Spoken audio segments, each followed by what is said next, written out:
பார்க்க போகிறோன்னா வெட்டுக்காய பூண்டு.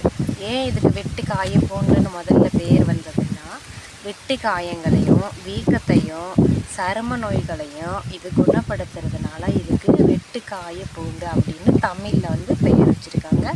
இதனுடைய அறிவியல் பெயராக இருக்கட்டும், இருசர் பெயராக இருக்கட்டும் வேறுபடும். சரிங்களா? இது வந்து ஒரு பூக்கும் தாவரம், வறண்டு நில தாவரம்னு கூட இதுக்கு வந்து பெயர். நமக்கு திடீர்னு வந்து அறுவடை ஏதோ ஒரு இடத்துல மட்டும் ஏதாவது ஒரு இரும்பு பொருளால் ஏதோ ஒன்று தாக்கத்தினால உடம்புல காயம் பட்டு ரத்தம் வருதுன்னு வச்சுக்கோங்களேன், உடனே அந்த ரத்தத்தை வந்து உறைய வைக்கக்கூடிய தன்மை இந்த வெட்டுக்காய பூண்டுக்கு இருக்குது. ரெண்டாவது பண்பு வந்து என்னென்னா, நமக்கு வலிக்கும் இல்லையா அந்த வெட்டின உடனே, இதை வந்து கசக்கி அப்படியே அந்த இடத்துல வச்சு கட்டும் பொழுது அந்த வலியை மறுக்க செய்யக்கூடிய தன்மையும் இந்த வெட்டுக்காய பூண்டுக்கு வந்து இருக்குது.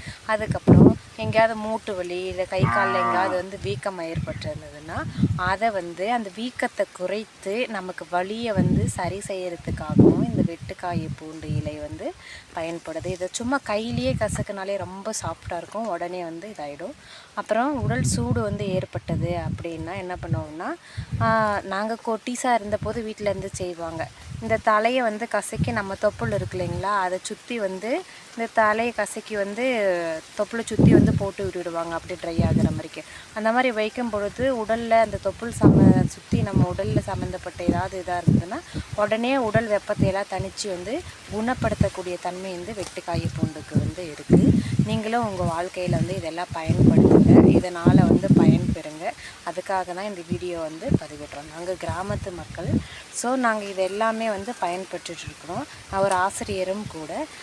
இதனால் வந்து என்னுடைய மாணவர்களுக்கும் பயன்பெறணும், என்னை போன்ற சகோதரிகளும் சகோதரர்களும் அப்பா அம்மா அண்ணன் தங்க குழந்தைங்க எல்லாருமே இதனால் வந்து பயன்பெறணும், வருங்காலத்துக்கும் இது வந்து தெரியணும், இதனுடைய மருத்துவ குணங்கள் எல்லாம் தெரியணும் அப்படின்றதுனால வந்து போடுறேன்.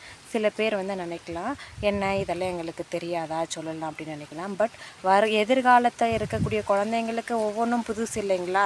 ஸோ அவங்க இதை பார்த்து பயன்பெற்றா கூட எனக்கு வந்து சந்தோஷம்தான். ஸோ பாருங்கள், இதை வெட்டுக்காய பூண்டு. கிராமத்தில் வந்து கலிவா இலை கலிவா தலை அப்படின்னு சொல்லுவோம் நாங்கள், ஆனால் இதனுடைய தமிழ் பேர் வந்து வெட்டுக்காய பூண்டு. நன்றி.